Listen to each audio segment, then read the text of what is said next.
Hey guys, welcome back to my channel. I'm going to be taking you through a functional warm-up today. It's pretty windy where I am, so I'm hoping that you can hear me and this audio isn't too bad. Alrighty, let's just go into cat-cow position. So let's think box shape with our bodies. So I want my wrists and my knees to be in one line, shoulders stacked on top of wrist, and then hips stacked right on top of knee. From here, we're just gonna go cat-cow. So we're going to inhale, try and squeeze shoulder blades together, look up to the ceiling, let the belly hang, and arch the back. And then as we exhale, we're gonna tuck the pelvis, try and go vertebra by vertebra, rounding the upper back and looking towards the belly button. Inhale, cat-cow. And exhale, round. So inhaling, for our cow, think moo. And then exhaling, tuck, tuck, tuck, tuck, tuck. Think hiss, like a cat does. Good, so we're just trying to open up the spine, get movement through the spine. When we're mummies, when we're sitting at desks all day, we tend to go in one direction, which is usually hunched.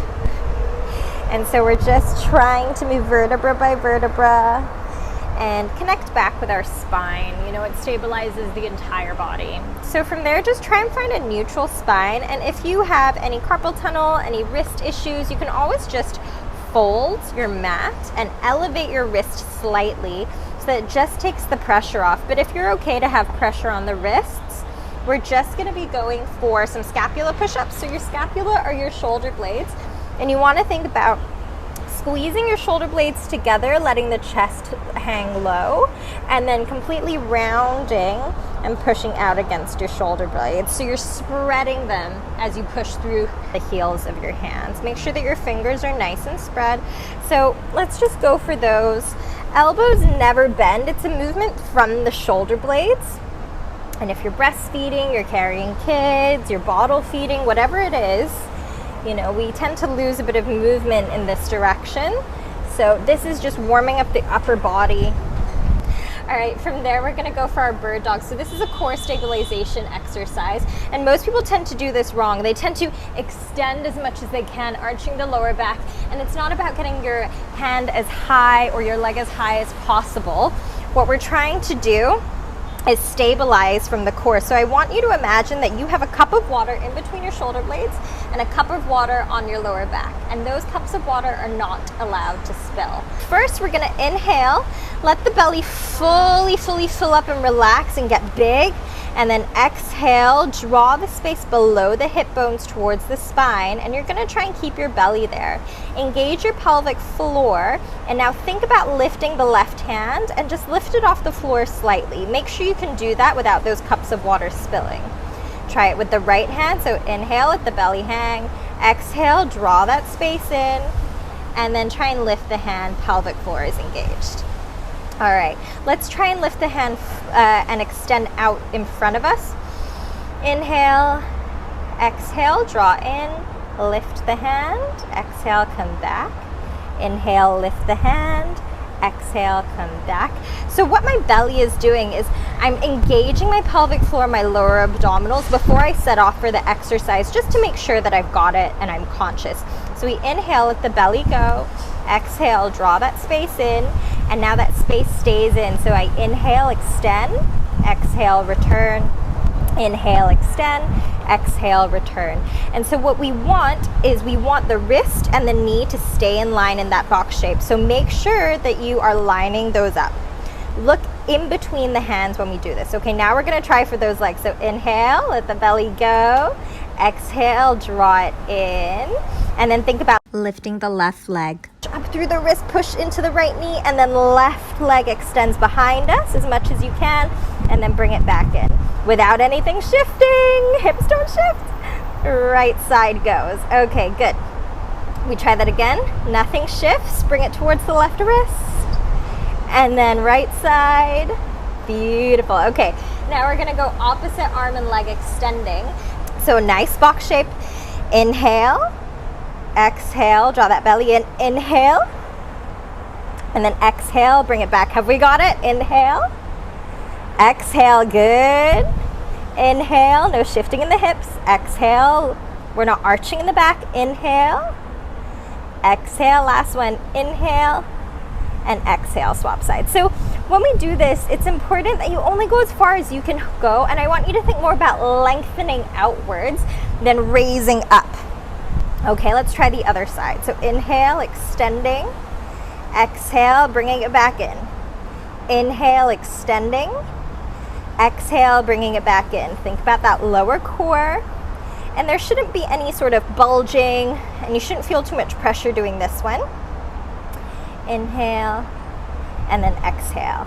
Good stuff. Did your cup of water spill? You're doing this one, and if you do feel like there's a lot of pressure on the core, I want you to dial it down, and you're not going to be doing any of these belly facing towards the floor movements. You're going to go and check out one of my other videos where you can do belly facing up towards the ceiling, okay? So now we try the alternating. So inhale, let the belly go. Exhale, bring it back in. Opposite arm, line it up with the opposite side. There we go. There we go. Nothing is shifting. Good stuff. And if you feel like you're really shifting, say for example, you can't do this without everything shifting to one side, you're just going to return to this and do this until this is solid and those cups of water aren't spilling. All right, let's give it one more go with the alternating. Inhale, exhale, switch. Inhale, exhale, switch. Inhale, good. Exhale, switch. Last one. Inhale, exhale, switch. Beautiful. From there, you're just gonna rest your wrists for me. So bring the palms together, interlock the fingers, interlock your fingers, circles one way, and then circles the other way. Good stuff. So that's a nice core warm up. We are going back to that box position, and we're going to go for some thoracic rotation. So our thoracic spine is that part in the upper body that kind of gets stuck. So we're going to take our left leg out towards our left hand and then extend the back leg if you can for a nice deep lunge. If this is too difficult, just pop that knee down onto the floor. You can do this with the knee on the floor. All right, we're going to try and get the inside elbow, so my left elbow towards the foot, towards the floor, and then extend, look up to the ceiling, down, extend, look up to the ceiling, down, extend, two more, down, extend, down, extend. Swap sides, keep the hips lifted if you can, down, extend, down, extend, down, extend. Beautiful job. Okay. Last one we're going to do is hip and hamstring mobility. So I'm now going to take those feet to the outsides of the hands, and the knees are allowed to bend in this one. We're going to come down for a super deep squat, and then we're going to place the hands on the floor, try and extend the hamstrings. So we're going to do this 10 times. Extend the hamstrings. Down. Extend the hamstrings. Kind of pushing the elbows into the knees as we do this. So as I come down, my shoulders and elbows are on the inside of my inside of my legs. Extend, inhale, extend. So you always want to exhale on exertion or when you're going deeper into a stretch. Alrighty, let's do two more. Last one. Good stuff. Okay, well done. Now you're ready to work out and you're warmed up.